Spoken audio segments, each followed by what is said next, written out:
के प्रायोजक हैं रोजगार डेवलपर्स। नमस्कार, मैं हूं आपके साथ सिमरन और आप देख रहे हैं Pearls 24 news. One nation one election, जी हां, इसकी मांग अब फिर से होने लगी है। क्या है ये वन नेशन और वन इलेक्शन, और बीजेपी एक साथ चुनाव करवाने की मांग क्यों कर रही है? क्या एक साथ चुनाव करवाने से पैसे खर्च नहीं होंगे? क्या देश का विकास होगा? हमारा देश उन्नति करेगा? इसी को लेकर उत्तर प्रदेश के सीएम योगी आदित्यनाथ ने भी वन नेशन वन इलेक्शन की मांग की है। देखिए पूरी रिपोर्ट। भारत में एक बार फिर से एक राष्ट्र एक चुनाव की आवाज फिर से बुलंद हो चुकी है। इसके तहत सीएम योगी आदित्यनाथ ने एक राष्ट्र एक चुनाव के अंतर्गत लखनऊ में आयोजित राज्य स्तरीय सम्मेलन में शिरकत की और सम्मेलन को संबोधित किया। सीएम ने कहा कि लोकतंत्र में चुनाव और जनता की ओर से किसी प्रतिनिधि को चुनना उसका एक लोकतांत्रिक अधिकार माना जाता है, लेकिन लोकतंत्र में भी बार बार चुनाव जनता पर अनावश्यक बोझ डालता है, राजनीतिक अस्थिरता को जन्म देता है, देश के अंदर विकास की सीमाओं को बाधित करता है और भ्रष्टाचार को बढ़ावा देता है। सीएम ने कहा कि बार बार का इलेक्शन जीडीपी को प्रभावित करता है और विकास को रोकता है और लोकतंत्र के प्रति आकर्षण को भी कम करने का काम करता है। कोई पक्ष इससे लाभान्वित नहीं होता है। उन्होंने विपक्ष पर निशाना साधते हुए कहा कि 2014 से पहले देश के सामने पहचान का एक बड़ा संकट था। महत्वपूर्ण मुद्दे को लेकर के यह संगोष्ठी यहां पर आयोजित की गई है, उसकी महत्ता जगजाहिर है।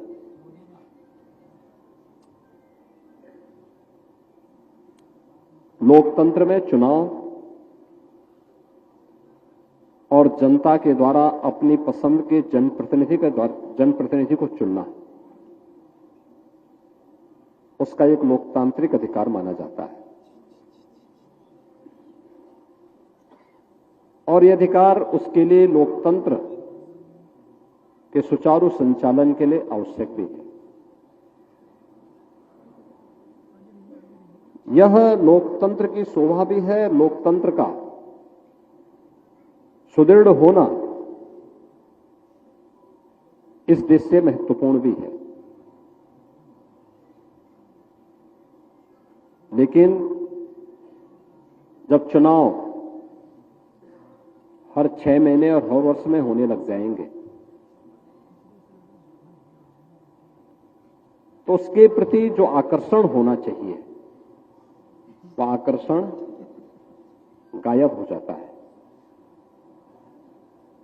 जैसे अगर कोई व्यक्ति अस्वस्थ है या जिसकी कार्य क्षमता थोड़ा कमजोर हुई है, थोड़ा डोज देकर के उसको मजबूत तो किया जा सकता है, लेकिन अगर कोई स्वस्थ व्यक्ति इस डोज को लेकर के चाहेगा कि मैं और भी स्वस्थ होना चाहूंगा, तो मुझे लगता है कि वह स्वयं अपने साथ खिलवाड़ कर रहा है। लोकतंत्र में भी बार बार चुनाव ये जनता पर अनावश्यक बोझ डालता है, राजनीतिक अस्थिरता को जन्म देता है, देश के अंदर विकास की संभावनाओं को बाधित करता है, सार्वजनिक जीवन में भ्रष्टाचार को बढ़ावा देता है और राजनीतिक अस्थिरता कभी भी उस देश की संप्रभुता संपन्न और विकसित देश के रूप में उसकी परिकल्पना को साकार करने में सहभागी नहीं बन सकता। बार बार का इलेक्शन वहां की जीडीपी को प्रभावित करता है, विकास दर को रोकता है, विकास के लिए चालू योजनाओं में बैरियर का काम करता है और लोकतंत्र के प्रति लोगों के आकर्षण को भी कम करने का कार्य करता है। कोई पक्ष इससे लाभान्वित नहीं होता, सिवाय कि राजनीतिक अस्थिरता पैदा करने वाले लोकतंत्र विरोधी तत्वों को इसका लाभ उठाना पड़ता है। उनके लिए एक अवसर होता है। अराजकता पैदा करने वाले तत्वों के लिए, जो नहीं चाहते कि राष्ट्र स्थिर हो, क्योंकि कोई स्थिर सरकार जब दे रहा है तो विकास की एक नए रोड मैप के साथ उसको तेजी के साथ आगे बढ़ा सकता है।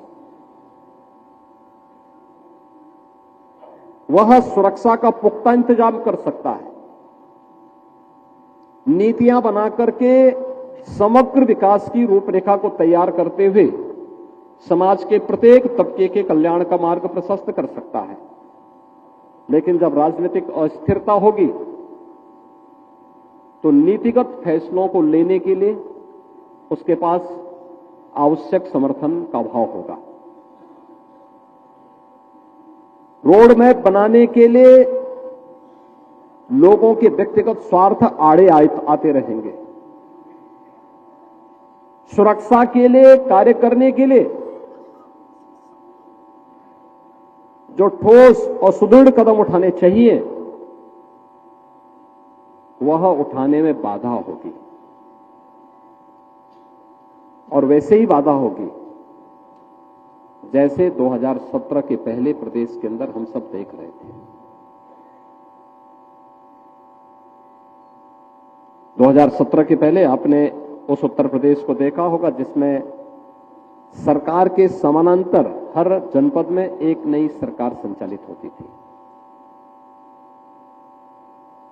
वे प्रदेश और देश का कानून नहीं मानते थे।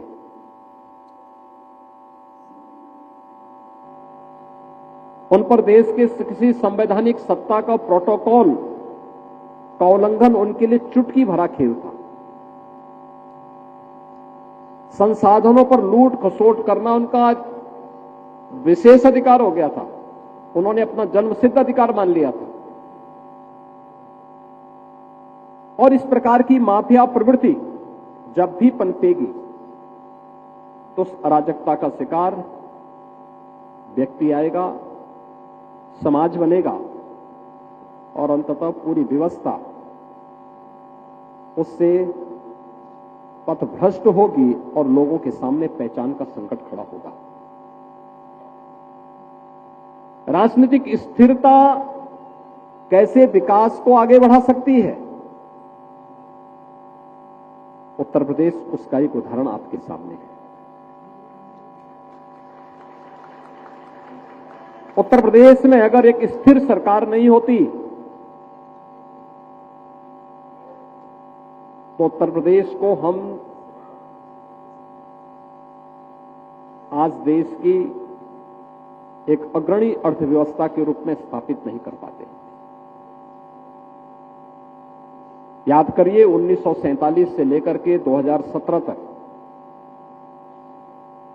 इन 70 वर्षों में उत्तर प्रदेश की अर्थव्यवस्था लगातार नीचे गिर रही थी। जब ये देश आजाद हुआ था उत्तर प्रदेश की प्रति व्यक्ति आय राष्ट्रीय औसत के बराबर थी। उत्तर प्रदेश देश की सबसे बड़ी अर्थव्यवस्था के रूप में जाना जाता था। लेकिन 2017 तक आते आते उत्तर प्रदेश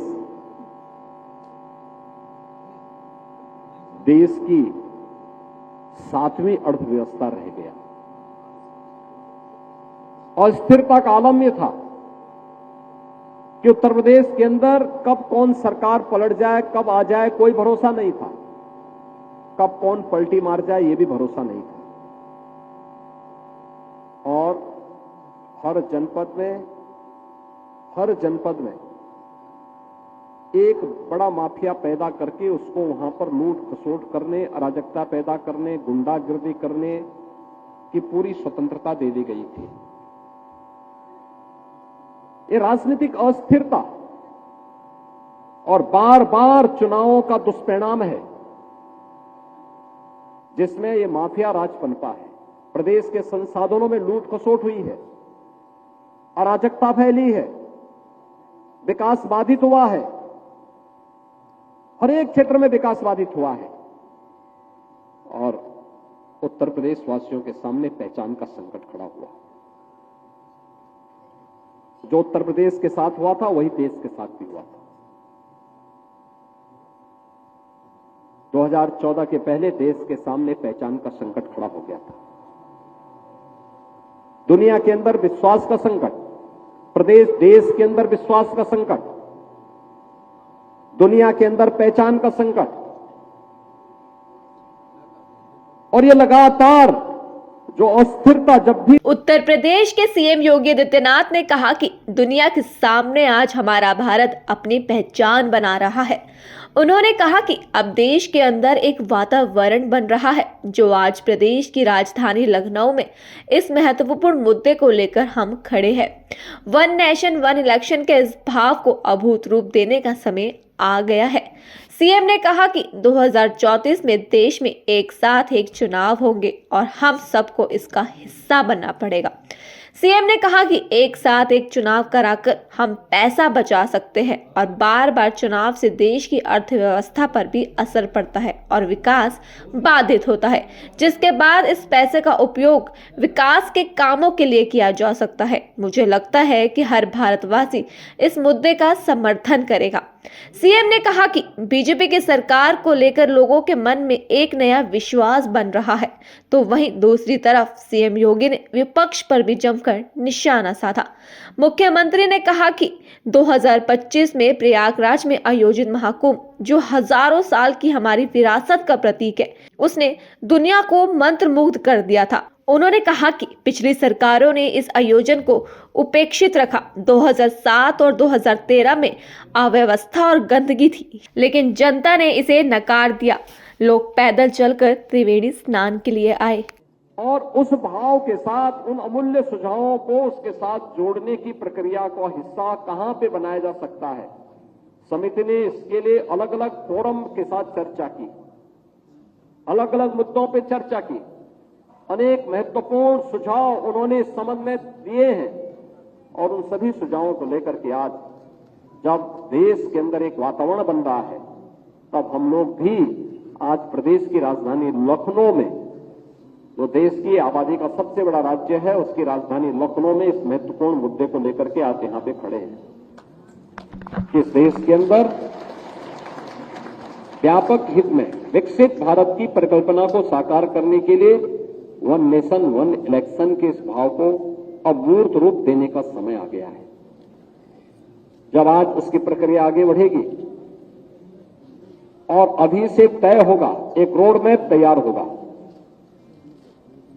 रोड मैप तैयार होने के बाद यह तय होगा कि कैसे 2034 तक आते आते, जब लोकसभा का इलेक्शन 2034 में होगा, जनरल इलेक्शन 2034 में होगा, उस दौरान कुछ विधान मंडलों के विधानसभाओं के किसी का कार्यकाल बढ़ाना पड़ेगा, किसी का घटाना पड़ेगा और उस भाव के साथ एक साथ पूरे देश के अंदर वन नेशन वन इलेक्शन मूर्त रूप ले सके, उसके लिए एक व्यापक जनमत को जागरूक करने के लिए हम सब आज यहां पर एकत्र हुए हैं। हम सबको भी इसका हिस्सा बनना पड़ेगा। अभी से लोगों को बताना पड़ेगा। एक बार के इलेक्शन में आप सोचिए, जो काम लोकसभा और विधानसभा का चुनाव एक साथ होकर के जितना पैसा बचाया जा सकता है, अगर जब विधानसभा के चुनाव अलग होते हैं, लोकसभा के अलग होते हैं, कहते हैं कि देश की जीडीपी पर उसका असर पड़ता है 1.5% का, यानी 3-3.5 लाख करोड़ से लेकर के 4-4.5 लाख करोड़ तक का एक अतिरिक्त बोझ देश की अर्थव्यवस्था पर पड़ता है। आप सोचिए, इतना पैसा बहुत सारे राज्यों की वार्षिक बजट भी नहीं है। यह पैसा जो केवल इलेक्शन पे खर्च हो रहा है या जिसके कारण अर्थव्यवस्था पर प्रभाव पड़ रहा है, ये 3.5 से लेकर के 4.5 लाख करोड़ की धनराशि जो चुनाव पे खर्च होता है, या जिसके कारण विकास बाधित होता है और अर्थव्यवस्था प्रभावित होती है, अगर यह अर्थव्यवस्था का हिस्सा बना रहे, विकास के कार्य सुचारू रूप से आगे बढ़ेंगे, तो अर्थव्यवस्था को सुदृढ़ करने में कोई कठिनाई नहीं, वो तेजी के साथ आगे बढ़ेगी।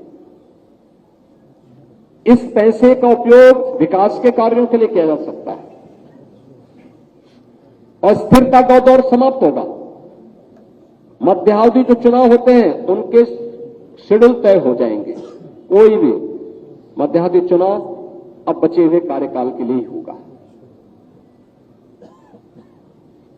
यह भी तय हो सकता है कि अगर मध्यावधि चुनाव और जनरल इलेक्शन के बीच में बहुत कम समय है, जैसे कि आज के दिन पे होता है कि 1 वर्ष से कम का समय होता है, तो वहां पे कोई बाई इलेक्शन नहीं होता। अब जनरल इलेक्शन के साथ ही वहां पर कोई एक व्यवस्था देनी पड़ेगी। जनरल इलेक्शन के साथ ही चुनाव होते हैं। ऐसे ही कोई ना कोई बात उसके साथ जुड़ेगी और उन बातों के साथ जनता जनार्दन के क्या सुझाव होंगे, अलग अलग पक्षों के क्या सुझाव और आते हैं, इन सभी मुद्दों को लेकर के इस पर व्यापक चर्चा को आगे बढ़ाने के लिए इस प्रकार के फोरम के माध्यम से जन जागरण के एक बड़े कार्यक्रम को आगे बढ़ाने की आवश्यकता है। मित्रों, इस देश की आवश्यकता है। याद रखना, इन मुद्दों पर वे लोग प्रखरता के साथ सामने आ सकते हैं जिनके लिए राष्ट्र प्रथम है, जिनके लिए स्वयं का स्वार्थ ही प्रथम भाव रखता है। उन लोगों के लिए मुद्दे कोई मायने नहीं रखेंगे, लेकिन जिनके लिए देश ही सर्वोपरि है, उन लोगों के लिए इसका एक मायने है। और मुझे लगता है हर भारतवासी इस मुद्दे का समर्थन करेगा, क्योंकि वह भी नहीं चाहता कि बार बार इलेक्शन से उसका विकास बाधित हो, बार बार इलेक्शन से लोक कल्याणकारी योजनाएं बाधित हो और स्थिरता का दौर गुजरे, फिर से वापस आए। इस प्रकार का कोई नहीं चाहता। और इसी भाव के साथ यह कार्यक्रम आज प्रारंभ हुआ है।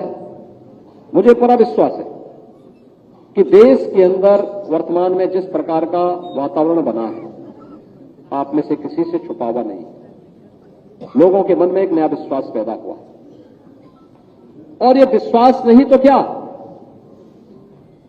आपने अभी हाल ही में इसी वर्ष 13 जनवरी से 26 फरवरी के बीच में प्रयागराज में महाकुंभ के आयोजन को देखा है।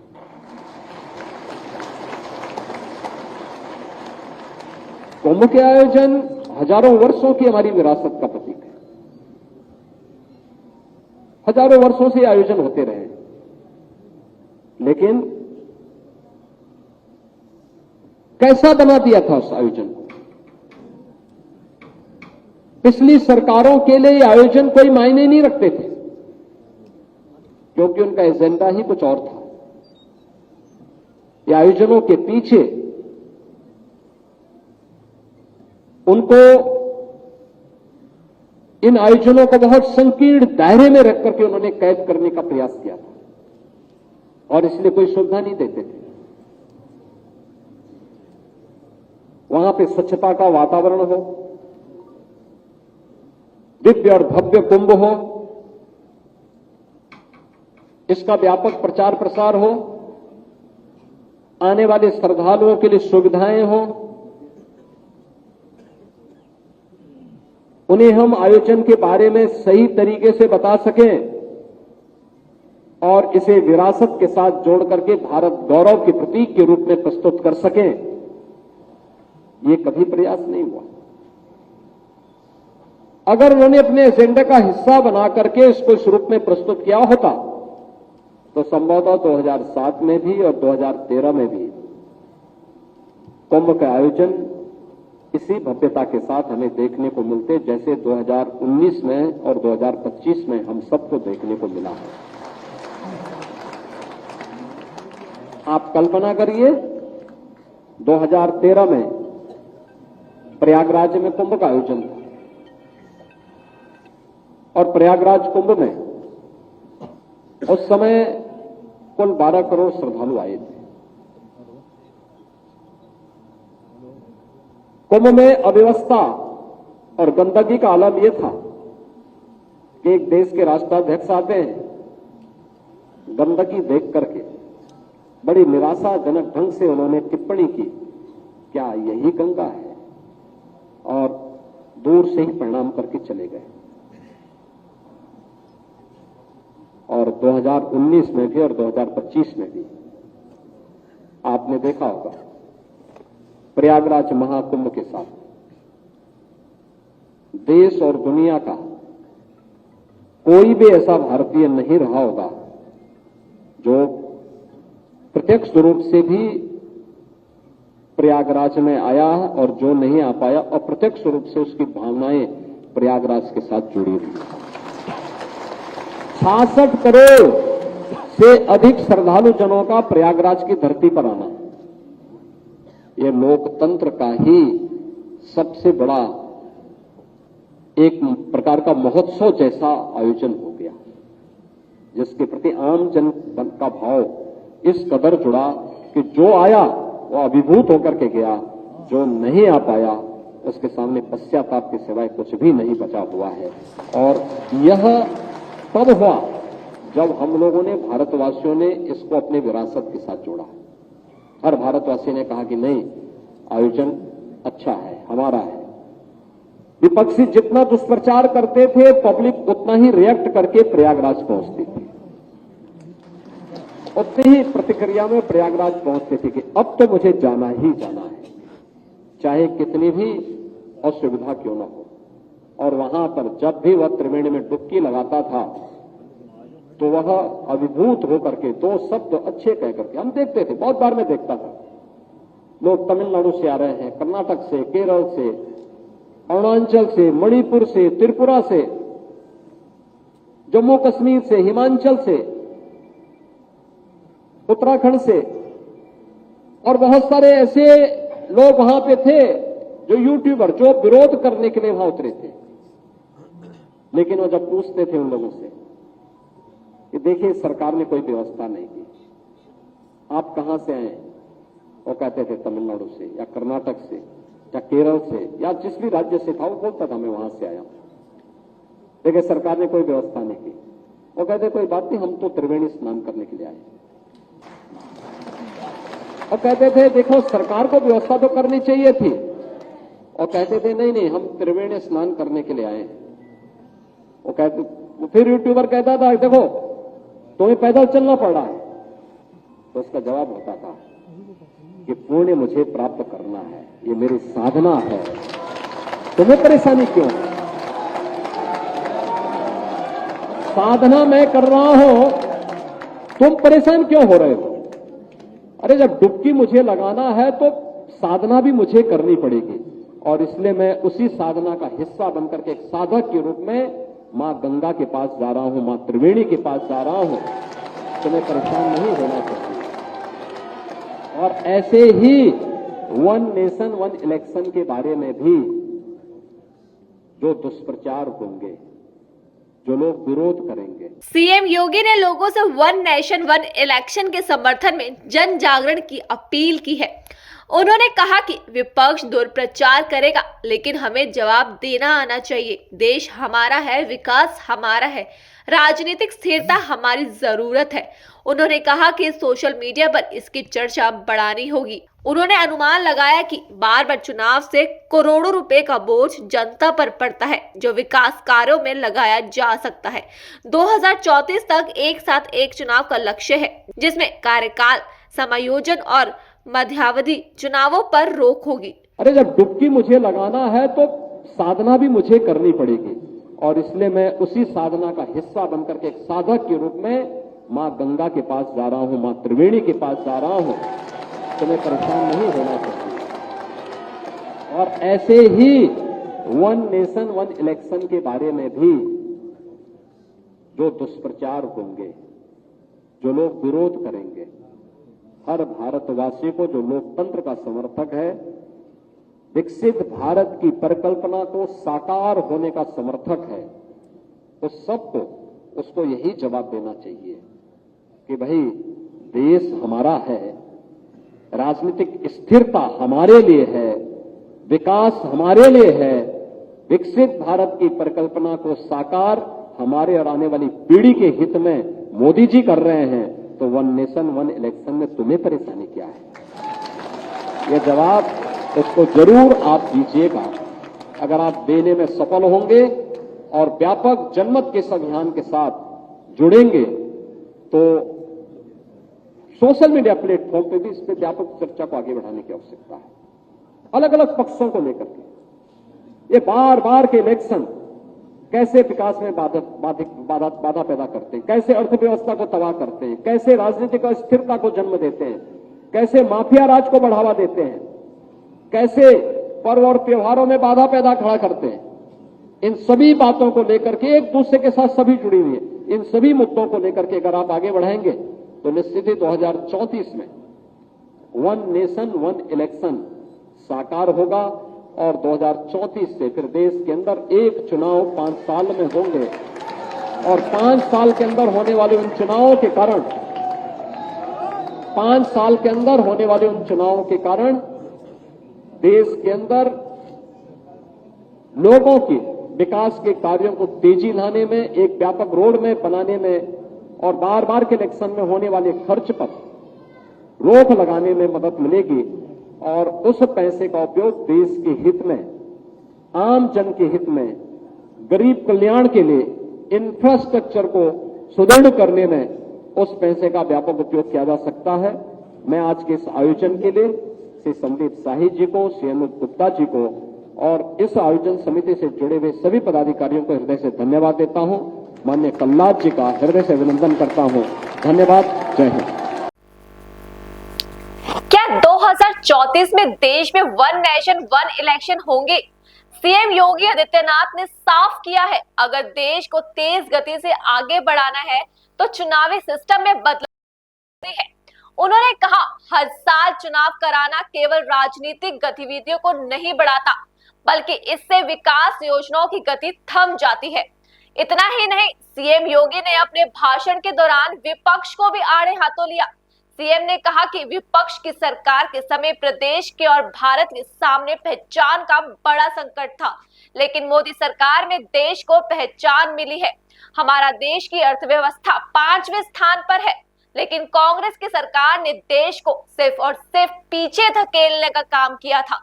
लेकिन उन्होंने कहा कि अगर देश में एक साथ चुनाव होंगे तो विकास के कामों को गति मिलेगी और हमारे देश में एक साथ इलेक्शन होने चाहिए और देश को हम विकसित भारत की बना सकेंगे। फिलहाल के लिए आप मुझे दीजिए इजाजत और बाकी की तमाम खबरों के लिए बने रहिए पल्स 24 न्यूज के साथ। नमस्कार।